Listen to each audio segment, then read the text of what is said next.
Money cake na di mo aakalaing money cake. Let's go! Dito nga pala ay binibilang ko na yung pera kasi ang total po ng pera na ito ay 10,000. So pinakita ko lang yan pero actually sinend ko yan ng mas malinaw or mas mabagal dun sa ating client. Syempre for transparency kasi pera yung pinag-uusapan natin. At ang happiness talaga ng mga baker na kagaya ko is yung maging successful yung money pooling experience kapag gumagawa tayo ng money cake. At sobrang saya ko talaga nung nalaman kong successful yung pagpupul ng money dito sa cake. Hindi na nga lang na-send ni client yung video, pero okay lang. Yung malaman ko lang na okay siya at na-pull siya ng maayos ng celebrant ay masayang masaya na ako.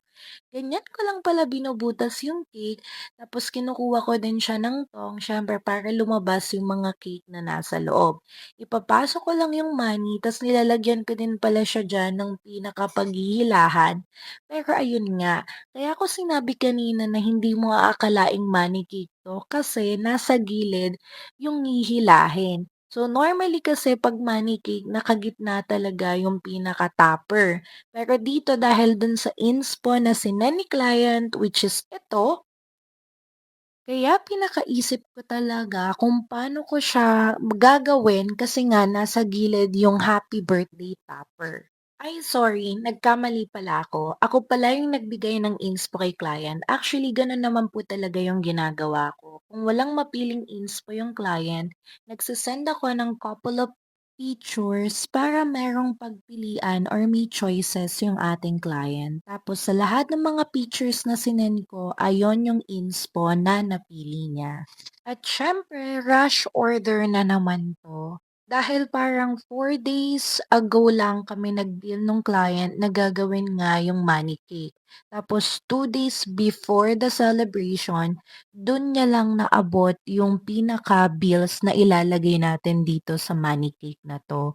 And kapag money cake po pala yung pinag-uusapan, kung merong denomination na gusto yung client, sila talaga yung pinagpo-provide ko ng bills. On the other hand po, kapag via transfer nila ipro-provide, kung ano lang po yung ilalabas ng machine, yun lang yung ilalagay ko sa money cake. At eto, patapos na pala tayo dito tapos ang kulang na lang nitong cake na 'to is yung dedication which is yung fondant sa ilalim at ganyan lang ako nagkakabit. Kumbaga nilalagay ko na siya and then iba-brush ko siya para dumikit siya sa ating pinaka-board. And pagkatapos